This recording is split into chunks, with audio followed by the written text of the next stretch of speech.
Cranberry harvesting, a quintessential farming activity in Massachusetts. While this may be an essential side dish at Thanksgiving, there is one less colorful ingredient needed early on in the cranberry harvesting cycle. The main critical factor is the top layer of material that the cranberry gets planted in is sand. What that does is promote growth or health within that plant by covering any leaf drop, rot pressures, etc. It encapsulates those layers and pushes those below the vine to promote healthy growth. But now, there is growing opposition to how the sand is used. The issue is the misconception that us cranberry growers are mining the sand to line our pockets and selling the sand for a profit and not utilizing that sand resource on our properties, which couldn't be anything further from the truth. What the town has done here is it's required Morse Brothers to obtain a permit to engage in the harvesting of sand that is necessary for the cultivation of its cranberry crops. We've done our best to work with local boards to really minimize the impact that our projects have within our neighborhoods. So whether that's trucking schedules, working around bus times, limiting the amount of truck trips to and from. Under the Zoning Enabling Act, a commercial agricultural use is protected from any permit requirements, and it's also protected from any prohibition or any unreasonable regulation. So here we have that potential conflict of two statutes that we are arguing should be harmonized in a way to accommodate the property owner's protected rights under the Dover Amendment. What lies in the balance? Possibly the fate of a Massachusetts industry. If we no longer can have natural resources and can no longer have inputs that are effective to our bogs, we need to look to pivot our properties into highest and best use.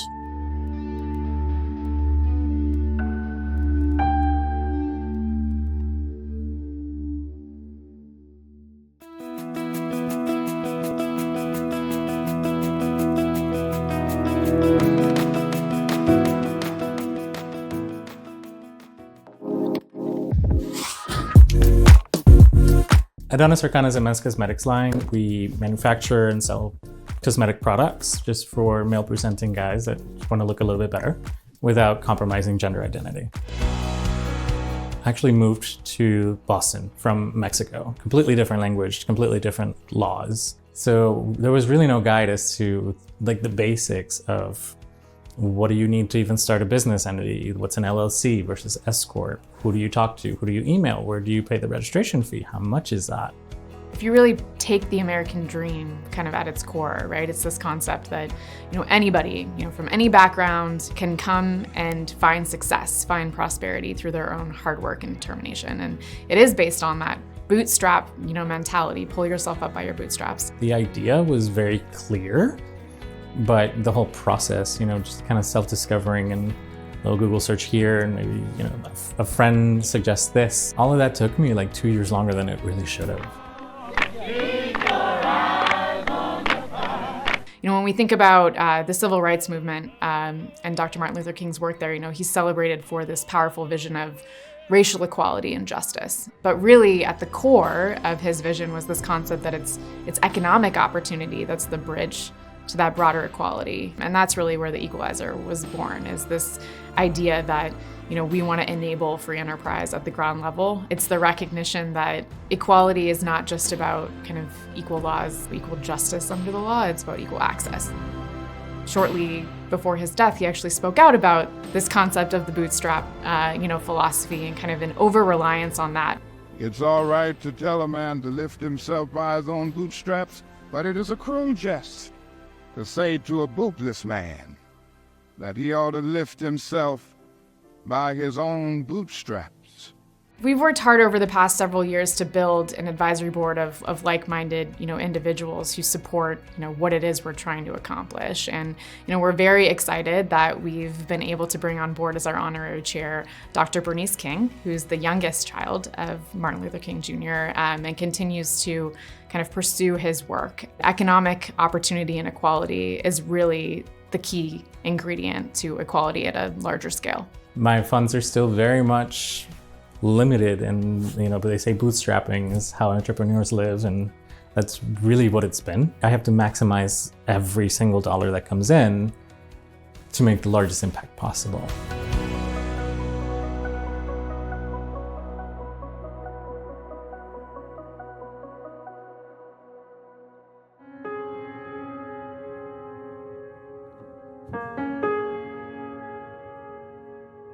Do I have a story? Not a lot of people know that while we were still dating-ish in college, Regina was diagnosed with a brain tumor. And it was a brain tumor that was serious enough to where they had to have discussions about her mortality. A normal person would say, hey, let me take some time off and let me kind of regroup. Her reaction to it was to hold fast to her faith and just work through it, just push through.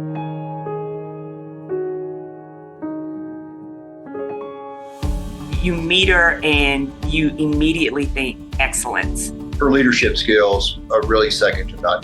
When we think about leadership at ADM, she embodies our values, certainly of integrity and respect. Confident, jovial, curious, kind, intelligent. She really wants to look at things, ways to improve everything that she's doing, but she also likes to have a good time. So early on, it was really apparent that she had a ton of common sense. She knew what she didn't know, which may seem like people ought to know that, that ought to be common, but it's not. Always curious, never judgmental, and always trying to find the root of the problem. What is it that may have gone wrong? And not to blame, but to figure out how we can do better the next time. She's an outstanding example of what we think about leadership at ADM. She has a very large role for us. She's Senior Vice President, General Counsel, of course, and Secretary of our company. So the way she embodies our value goes a long way to establish the culture we want at ADM. And I went to several appointments with her to MD Anderson here in Houston. And I remember how tough those times were, but she never really showed it. She just knew that, hey, we needed to work through this. She is not only focused on being a sound leader and lawyer, but also inspiring others and trying to bring people along as she progresses. What I would see with Regina is her unrelenting desire to develop, her staff. She often tells me that, we need to have diversity, and I agree with that. She'll also tell me, Ray, you can't tell me you don't have somebody diverse that we can't work with to help bring them along. If you have an inclusive team, you allow those people to bring their best authentic self to work, you get a better outcome. And Regina is a great example of that. Putting yourself in the mind of what's happening in Sao Paulo, Brazil is not the same of the reality of our employees in Vietnam, and the regulatory discussions in Brussels are not the same as in Washington or in Singapore. I think that ability to translate and meet the people where the people are with their current issues on the ground is an incredible skill that brings a lot of comfort to the people, that there is somebody that understands them. So I remember they put this big pod on her head to do the biopsy of her brain in her 20s. We persevered, we pushed through, and here she is today. Hopefully, God willing, receiving an award just to show what a wonderful person she is and how much she's given back.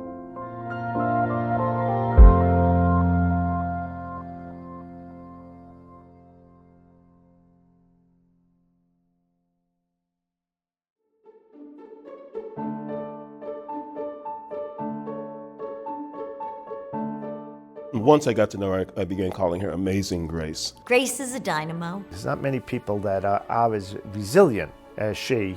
Exudes confidence and competence.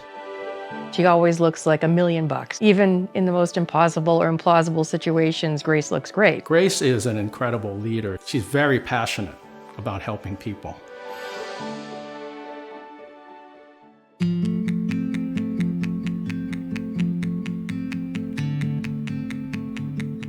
Comes from very humble beginnings. English was not her first language. Immigrant parents, so she understands firsthand how important it is to have people be able to help.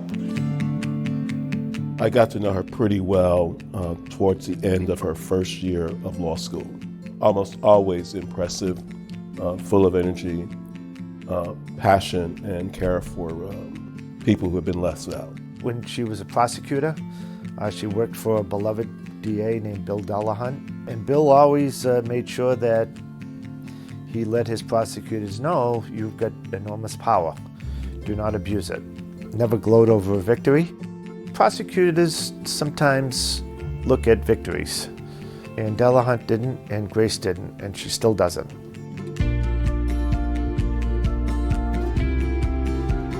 She's a person of the world. She synthesizes and integrates everything that's going on in the world and puts herself forward to try to make a difference. She cares about people, bottom line. That seems to be the theme throughout everything she does. And it's extremely wonderful to be around because she's really inspiring in that way. She teaches the people around her how to really care and what that means and how to do that. Well, the formation of the Asian American Commission is a huge landmark. I mean, we did that about 15 years ago, and it's still in existence now, and it's still going really strong. People have this notion that all Asians are successful and we don't have problems, and that's just not true. If you look at the city of Boston, 1 in 10 residents of Boston are Asian, and 30% of them live in poverty. And so we feel like we have to form organizations like the Commission to highlight the needs of the community.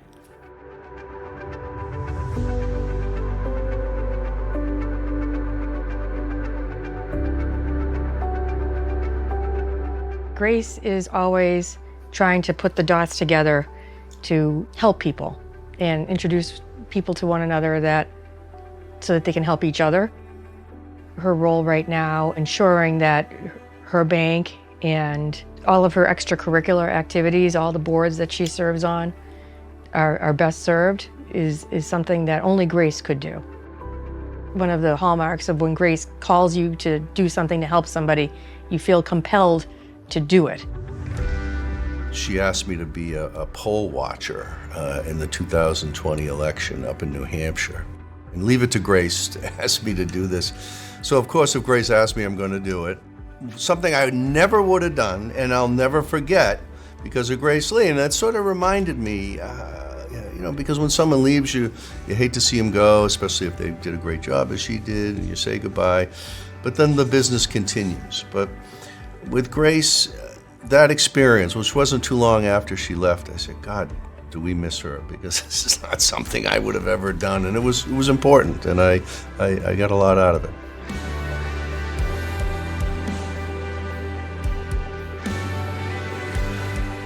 Grace, I'm so proud of you. You know, I look at you as my daughter and someone for whom only the sky is the limit. And because you are so much younger than me, I continue to expect great things from you. So just keep at it.